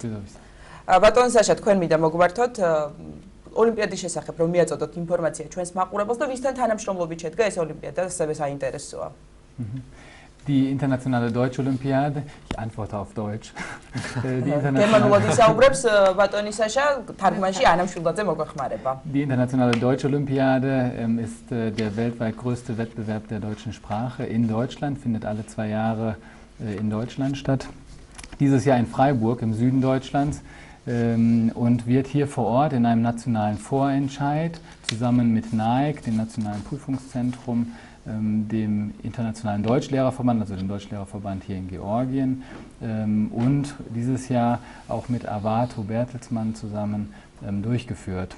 Und wir sind sehr froh, dass wir letzten Samstag 2 glückliche Gewinner küren konnten, die dann jetzt vom 15. bis zum 28. Juli nach Deutschland fahren. ეს არის საერთაშორისო გერმანული ენის ოლიმპიადა, რომელიც ტარდება სოფლიოში 2 წელიწადში ერთხელ და არის ყველაზე დიდი კონკურსი გერმანულ ენაში, რაც კი მსოფლიო მასშტაბით იმართება. საქართველოში წელს ჩვენი პარტნიორები იყვნენ ეროვნული გამოცდების ცენტრი, ასევე იყო არვატო ბერტელსმანი, ასევე მასწავლებელთა გერმანული ენის მასწავლებელთა ასოციაცია საქართველოში და ჩვენ ძალიან ბედნიერი ვართ რომ შევძელით 2 საუკეთესო მასწავლებლის ამორჩევა და მათი დაჯილდოება. ისინი გერმანიის სამხრეთში, ფრაიბურგში გაემგზავრებიან ამ საფრთხეს. საუკეთესო ანა თოიძე და ანანო ბაკარნაძე. ისინი ფაქტი შულენ ანა თოიძე არის მე-6 საავტორო სკოლიდან თბილისიდან და ანანო ბაკარნაძე არის კახათის პირველი საჯარო სკოლიდან ზუგდიდის რაიონში. საინტერესოა, ну, პრინციპში იდეა გასაგებია, მაგრამ მაინც თავად რომ გითხრას, ტელემაყურებლებს უფრო გასაგები იყოს, აი თვითონ მიზანს რა წარმოადგენს აი ამ ოლიმპიადისა, რას ემსახურება ის? Was ist das Ziel dieser Olympiade? Das Ziel der Internationalen Deutschen Olympiade ist natürlich einerseits junge Deutschlernerinnen und Deutschlerner auf der Welt zu fördern, ein Interesse für Deutschland zu schaffen, ein Interesse für die deutsche Sprache. Insbesondere bei der Internationalen Deutschen Olympiade geht es aber auch darum, miteinander zu kommunizieren und in internationalen Teams zusammenzuarbeiten. Und im Rahmen dieser Zusammenarbeit in Deutschland auch eine Tür zu der deutschen Kultur und der deutschen Zivilgesellschaft zu öffnen und einfach für die deutsche Sprache und Deutschland zu begeistern. პირველ რიგში რა თქმა უნდა ეს არის ახალგაზრდების დაინტერესება გერმანული ენით, მათი აღფრთოვანების დაბადება თუ როგორც შეიძლება ითქვას და შემდეგ რა თქმა უნდა არანაკლებ მნიშვნელოვანია რომ მოსწავლეებს შეეძლოთ ურთიერთობების დამყარება სხვა ქვეყნის ბავშვებთან, ისინი გერმანიაში იქნებიან 60 ქვეყნიდან და ანუ ურთიერთობები მათთან ერთად მუშაობა Igor კვირის მანძილზე მოუწევთ რომ იმუშაონ სხვა ქვეყნის ბავშვებთან, სხვა ეროვნების ბავშვებთან, სხვა გამოცდილების ბავშვებთან და ეს თანამშრომლობა, ჯგუფური მუშაობის უნარი და ასე შემდეგ, კონტაქტების შეძენა, დამკვიდრება და შენარჩუნება, ეს ყველაფერი არის ამის მიზანი. და რა თქმა უნდა, ამით მათ შესაძლებლობა ექნებათ, ასე ვთქვათ, გერმანიის კულტურა და სამოქალაქო ცხოვრება რომ გაიცნონ. გერმანული ენის საერთაშორისო ოლიმპიადა წელიწადში 2 წელიწადში ერთხელ იმართება, ხო? საინტერესოა ასევე საქართველოში რამდენად დიდი არის გერმანული ენით დაინტერესება, რამდენად ხშირად ირჩევენ მოსწავლეები პირველ უცხოენად გერმანულს? პირველ უცხოენად ვერ აირჩევენ, იმიტომ რომ პირველ უცხოენად სავალდებულო არის ინგლისური პირველი კლასიდან. მაგრამ არის ზოგიერთი სკოლა აქ, ხო? არა, ყველა სკოლაში კერძო საჯარო სავალდებულო პირველი უცხოენა არის ინგლისური, მეორე უცხოენად შეიძლება შეარჩიონ თქვა ამ გერმანული ან აი გერმანული სკოლები რომ არის იქაც ასია პირველი უცხოენა ინგლისურია? კი, რა თქმა უნდა, საქართველოში ყველა სკოლაში ეს გეტუმ დი ერსტე ფრენდ შპრახე ინგლისური. გასაგები. ეს არ ვიცოდი ნამდვილად. მე 5 კლასიდან თუ ისეთი პროფილური სკოლები არიან, მეორე ან მესამე კლასიდან მირჩა. მაგრამ ინტერესი დიდია, ხო, მაინც გერმანული ენის. Wie groß ist das Interesse in Georgien zu Deutsch? Ja, sehr groß. Also wir haben jetzt insgesamt am Samstag, das ist ja die letzte Runde der nationalen Deutsch-Olympiade gewesen, wir hatten 56 Kinder, die es bis in die letzte Runde geschafft haben, ja, oder Kinder, Jugendliche, ja, also zwischen 14 und 17 Jahren. Und wir sind sehr froh, dass wir nicht nur 2 nach Freiburg schicken können, sondern dieses Jahr aus der allerletzten Runde sogar 20 für eine Sommerschule, für eine Zukunftswerkstatt in Rustavi mit der Unterstützung von Avato Bertelsmann einladen können und hier zu Themen, die Jugendliche in der Zukunft beschäftigen werden, ja, arbeiten und sich diesen Fragen auf eine künstlerische Art und Weise nähern können. Also da sind wir sehr froh, dass wir dieses Jahr also nicht nur 2 küren konnten, sondern insgesamt 20 sogar. ბატონის საშოს შტაბ ჭიდრობა ისეთი რომ გერმანიის მიმართ ინტერესი საქართველოში ძალიან დიდია. წელს ჩვენამდე, ასე ვთქვი, ბოლო ფინალურ ტურამდე მოაღწია 56-მა საუკეთესო მთელი საქართველოდან და ეს ნიშნავს რომ მათ 2 ტური უკვე გადალახეს ეროვნულ ოლიმპიადაში და იმიტომ მოვიდნენ ჩვენთან. და ჩვენც მიგვაჩნია რომ ძალიან კარგი სიურპრიზი გავუკეთეთ ყველას, რადგან 2 გამარჯვებულის გარდა ყველა ვინც გადავიდა ბოლო ფინალურ ეტაპზე, ეს იყო 20 მოსწავლე, მათთვისაც არის სპეციალური პრიზი, ანუ ისინი ზაფხულში გერმანულენოვან ეგრეთ წოდებულ ბანაკში მომავლის სახელოსნოში მიიღებენ მონაწილეობას, სადაც ახალგაზრდების პერსპექტივებზე იქნება, ასე ვთქვათ, დისკუსია, მუშაობა და ასე შემდეგ. კეთილი. საინტერესოა თავად რას ფიქრობს ჩვენი სტუმარი ჩვენს ქვეყანაზე, კულტურაზე, როგორია მისი წარმოდგენა ჩვენ სამშობლოს? Eine Frage zu dir. Was denkst du über Georgien, über dieses Land, wo du jetzt nicht so lange bist? მე მიყვარს საქართველო. ცდილობთ ქართულად ვისაუბროთ. ცოტა ვლაპარაკობ, მაგრამ ძალიან schwierig. Zmelia, ქართული. Sehr schön. Ich bin mit meiner Frau und mit meinen beiden Söhnen hier. Wir fühlen uns sehr wohl. Es ist ein tolles Land und auch eine tolle Stadt. Also das Goethe-Institut ist für mich mit den Kolleginnen und Kollegen ein ganz toller Arbeitgeber. Ich fühle mich hier sehr wohl und ja, sehr kinderfreundlich, sehr kinderlieb und ich kann jeden nur einladen, kommt nach Georgien. მე საქართველოში ვარ ჩემს მეუღლესთან და 2 შვილთან ერთად და უბრალოდ მივთქვა რომ ეს დიდებული ქვეყანაა და ძალიან კარგი ქალაქია, სადაც ცხოვრობ. ჩემი დამსაქმებელი გოეთეს ინსტიტუტი საქართველოში არაჩვეულებრივი ადგილია ასევე. დიდი ხანია რაც არის? 1 წელი გახდება ამ ზაფხულში. 1 წელი გახდება. და მინდა ყველას უთხრა ჩამოდით საქართველოში. და ქაბატონოვანი თქვენ მინდა გითხოთ 2 მოსწავლე დაასახელეთ დასაწყისში ვინც გამოვლინდა გამარჯვებული, მაგრამ იქ იქნებოდა ალბათ 20-ულში გასული ბავშვები, საუკეთესო ათეული და ასე შემდეგ. ზოგადად როგორი კონტინგენტი იყო? და ამით დავასრულოთ. სხვა შორის ძალიან კარგი კონტინგენტი იყო, წერილობითი ტესტიდან ძალიან კარგი მაჩვენებლები იყო. პირველი ნაწილი, სადაც წერილობითი ტესტი იყო ბევრ დონეზე, აქ არის 10 გამარჯვებული, რომელსაც განათლების სამინისტრო დააჯილდოებს. შემდეგ ასაკობრივი შეზღუდვა იყო საერთაშორისო ოლიმპიადის შერჩევაში, ამიტომ იქ გადავიდა 20 13-დან 17 წლამდე მოსწავლე და მათგან 2 გამარჯვებული ყავს და დანარჩენი ყველა 20 წავა ამ ჩვენს გოეთეს ინსტიტუტის ბანაკში ამზადებს. დიდი მადლობა რომ იყავით ჩვენი სტუდიის სტუმრები, წარმატებებს გისურვებთ და გილოცავთ წინასწარ აღდგომის ბრწყინვალე დღესასწაულს. შევახსენოთ მაყურებელს, გადაცემის სტუმრები იყვნენ გოეთეს ინსტიტუტის დირექტორის მოადგილე ბატონი საშა ფაბრი და ამავე ინსტიტუტის განათლების კოორდინატორი ქაბატონი ანა მშვილდაძე. მე კი შეგახსენებთ რომ დღევანდელ გადაცემას ელისაბედ აბულაძე და გიორგი მერებაშვილი უძღვებოდით. ჩვენ შეგახსენებთ რომ ვნების შვიდეულში ვიმყოფებით. ხვალდაზე გადაცემა განთიადი შეწყვეტს მაუწყებლობას. ჩვენ სარგებლოდ შემთხვევით და წინასწარ გილოცავთ აღდგომის ბრწყინვალე დღესასწაულს. მე და ჩემი კოლეგები მომავალ სამშაბათამდე გემშვიდობებით ნახვამდის. გემშვიდობებით ბრწყინვალე სამშაბათამდე გილოცავთ აღდგომის ბრწყინვალე დღესასწაულს წინასწარ. დიდი მადლობა რომ გვიყურეთ ნახვამდის. ბედნიერად.